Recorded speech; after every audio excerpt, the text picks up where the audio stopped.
वक्फ bill pass होते ही योगी पूरे action में आ गए हैं। जिस बिल को लेकर उत्तर प्रदेश में सबसे ज्यादा विरोध और प्रदर्शन की आशंका थी, वहां योगी ने ऐसी तैयारी की थी कि जुमे की नमाज भी हो गई और कहीं बवाल नहीं हुआ। चप्पे चप्पे पर योगी ने पुलिस फोर्स उतार दी। संभल से सहारनपुर और लखनऊ से कानपुर तक शहर शहर फ्लैग मार्च हुआ।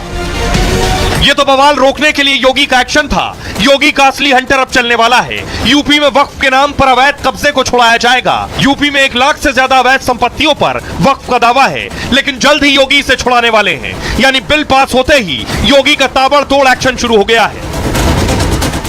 अब देखिए जरा, उत्तर प्रदेश में वक्फ बिल इधर पास हुआ, कानून का रूप ले रहा है राष्ट्रपति के हस्ताक्षर के बाद। दूसरी तरफ देखिए, बिल पास होते ही यूपी में एक्शन शुरू हो गया है।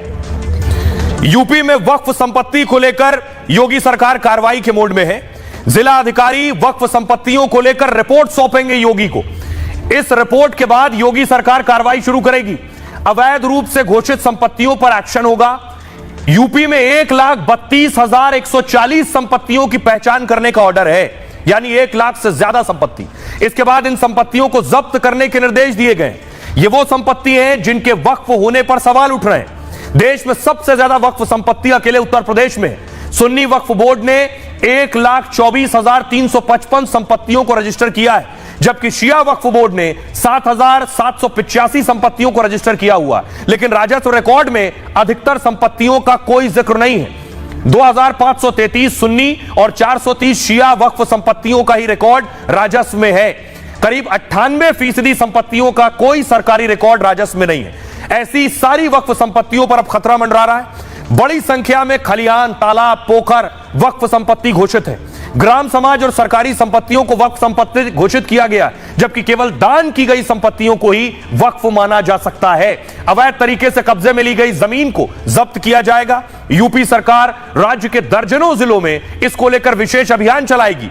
इनमें बाराबंकी, सीतापुर, बरेली, जौनपुर, सहारनपुर में एक्शन की तैयारी है। बिजनौर, बलरामपुर, मुजफ्फरनगर में भी कार्रवाई होगी। वक्फ संपत्तियों पर योगी सरकार जीरो टॉलरेंस नीति अपनाएगी। रामपुर, हरदोई सहित जिलों में अभियान तेज करने के निर्देश हैं। जिन संपत्तियों का कोई वैध दस्तावेज या दान का प्रमाण नहीं है, उन्हें वक्फ संपत्ति नहीं माना जा सकता। ग्रेटर नोएडा में वक्फ की जमीन का फिर सर्वे होगा। जिला प्रशासन और वक्फ बोर्ड के दावों में बड़ा अंतर है। पीलीभीत में एक तालाब का मामला हाईकोर्ट में विचाराधीन है। तालाब को वक्फ संपत्ति घोषित करने को लेकर याचिका दी गई। यूपी में 57,792 सरकारी संपत्तियां अवैध रूप से वक्फ संपत्तियां दर्ज हैं। ये सारी जमीन 1,17,012 एकड़ के करीब है और अब इस पर कार्रवाई की बात हो रही है। सुनिए सदन में संजय सिंह ने इस बिल पर क्या कहा और सुधांशु त्रिवेदी ने।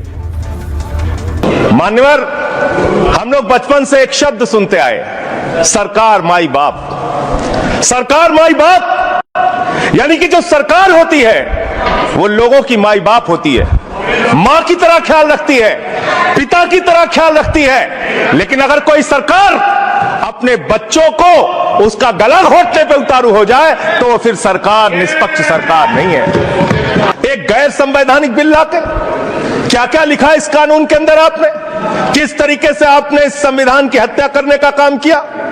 आप बड़ी बड़ी बातें कर रहे हैं। ये सरकार कह रही है कि ये कानून हम मुसलमानों के भले के लिए आ रहे हैं। जब मैं आपसे सुनता हूं तो मुझे लगता है कपिल शर्मा कॉमेडी सर्कस में बोल रहा है।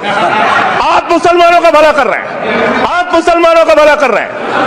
दोनों सदन में एक भी सदस्य, दोनों सदन में सिर्फ एक सदस्य गुलाम अली को छोड़ के एक भी सदस्य आपका मुसलमान नहीं है। आप मुसलमानों का भला कर रहे हैं। कुछ लोग वो हैं जो उम्मा का ख्वाब पाले हुए थे।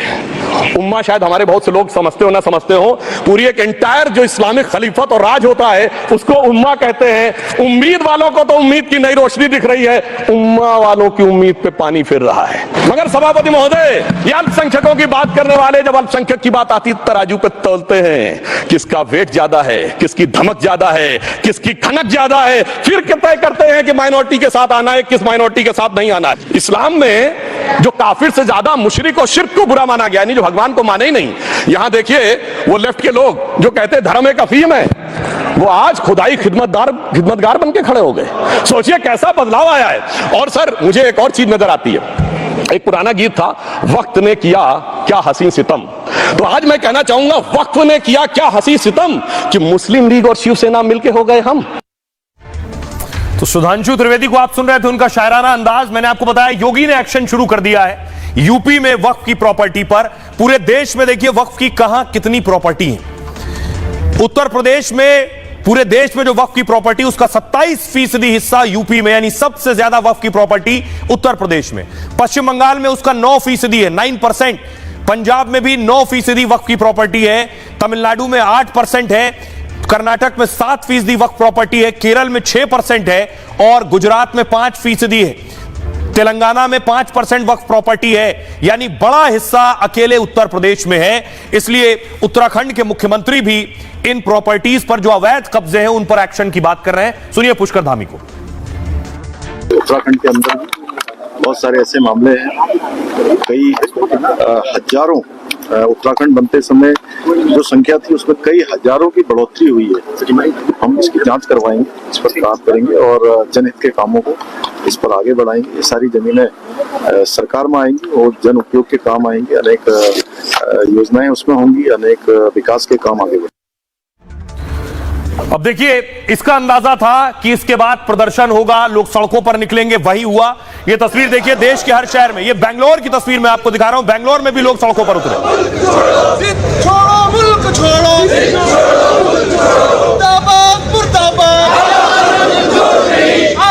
Democracy, down fascism,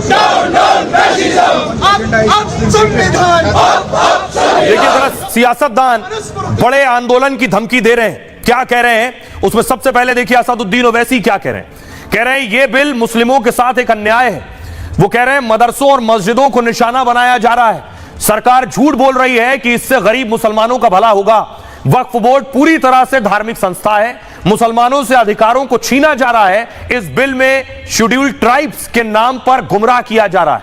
Imran Pratapgarhi ने कहा संविधान का आर्टिकल 14 हो, 29 हो या फिर 30 हो, चीख चीख कर कहता है कि देश में सब बराबर है। आर्टिकल 26 कहता है कि सबको अपने अपने मजहबी कामों के लिए मंदिर, मस्जिद, गिरजाघर, गुरुद्वारों का निर्माण करने का हक है और उसके रखरखाव का भी हक है। लेकिन यह सरकार मुसलमानों से नफरत में इतनी अंधी हो गई है कि खुलेआम मंत्री और गृह मंत्री देश को गुमराह करते हैं।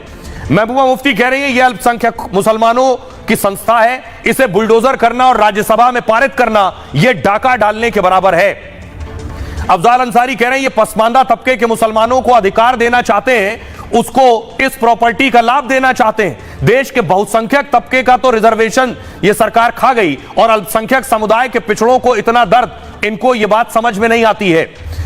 इसके अलावा इकरा हसन कह रही है इस बिल के कानून बनने का वक्फ बोर्ड पर तो इस प्रोविजन से हाथ धो बैठेगा, लेकिन अन्य धार्मिक ट्रस्टों को यह सुविधा जारी रहेगी। यहां संविधान के आर्टिकल 14 और 15 का सीधा उल्लंघन है। जियाउर रहमान बर्ग कह रहे हैं वक्फ बिल पर अब आगे की रणनीति बनाएंगे। हमारे लिए यह इतिहास का बुरा दिन है। यह बिल मुस्लिम समाज को टारगेट करने वाला है। इस बिल का विरोध करना हमारा फर्ज बनता है।